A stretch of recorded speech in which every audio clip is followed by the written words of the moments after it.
আমার জিনিস যে ধরে আমি তার সাথে এমনই করি, কারণ আমি ভালো শিক্ষা পাইনি। ভালো শিক্ষার বয়সে অবহেলা পেয়ে বাড়ি ছাড়তে হয়েছে, রাস্তায় বড় হয়েছি, এইভাবে কথা বলতে শিখেছি। আমি আবার বলে দিচ্ছি, আর কেউ যদি আমার জিনিসে হাত দেয় তাহলে পরের বার খুব খারাপ হবে। এই বলে ফাইলটা নিয়ে চলে আসতে লাগলাম। বাবা, কোথায় যাওয়ার আগে খেয়ে তো যা। আমি বলেছি না আমি এই বাড়িতে খাবো না। ছোটকালে যখন তোমাদের পিছে পিছে ঘুরতাম খাতে খাওয়ার জন্য, তখন তোমাদের সময় হয়নি আমাকে খাওয়ানোর। নিজের খাবার নিজেই খেতে হয়েছে। এসে দেখেও যাওনি আমি খেয়েছি কিনা, এখন আর দেখাও লাগবে না। এই বলে চলে আসলাম। কোথায়ও গেলে বাড়ি থেকে গাড়ি নিয়ে যাস। আমার কোথাও যেতে হলে আপনাদের গাড়ির প্রয়োজন নেই। এতদিন আমি নিজে চলাচল করেছি, কারো গাড়িও লাগেনি আমার, আর আজও লাগবে না।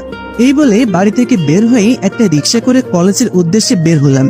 কলেজে ভালোভাবেই গেলাম। রিক্সা থেকে নেমে সোজা কলেজে গেলাম। একটা ছেলের কাছ থেকে প্রিন্সিপাল স্যারের রুমটা জেনে নিলাম। প্রিন্সিপাল স্যারের রুমের বাইরে এসে দাঁড়িয়ে আমি বললাম, স্যার আমি আসতে পারি? আসো। ভেতরে গেলাম। তোমাকে আগে এই কলেজে দেখি নাই তো। স্যার আমি এই কলেজে ভর্তি হতে এসেছি। ও, তোমার কাগজপত্র এনেছো? স্যার। তারপর স্যারের হাতে কাগজপত্রগুলো দিলাম। স্যার কাগজপত্রগুলো দেখতে লাগলেন। তুমি নাম করা বিজনেসম্যান রুহুল আমিনের ছেলে? যদিও বাবার উপরে রাগ করে আছি, তবুও কলেজে ভর্তি হতেই বাবার নাম দেওয়াই লাগবে। তুমি তো খুব ভালোই নাম্বার পেয়েছো, আর আমি তোমাকে ভর্তি করে নিলাম।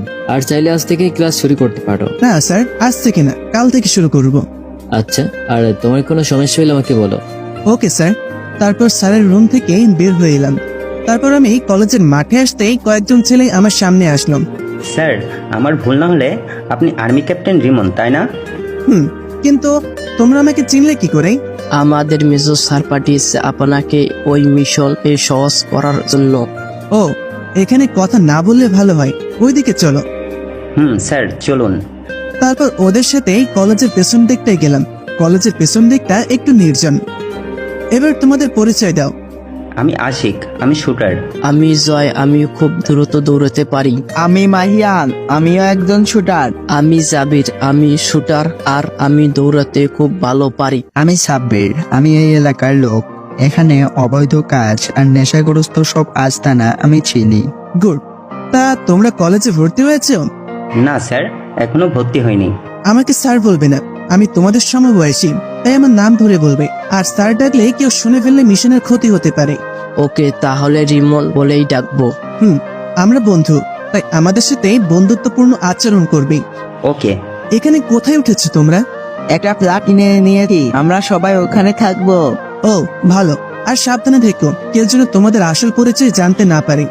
ওকে, তোকে এই নিয়ে চিন্তা করতে হবে না। আচ্ছা।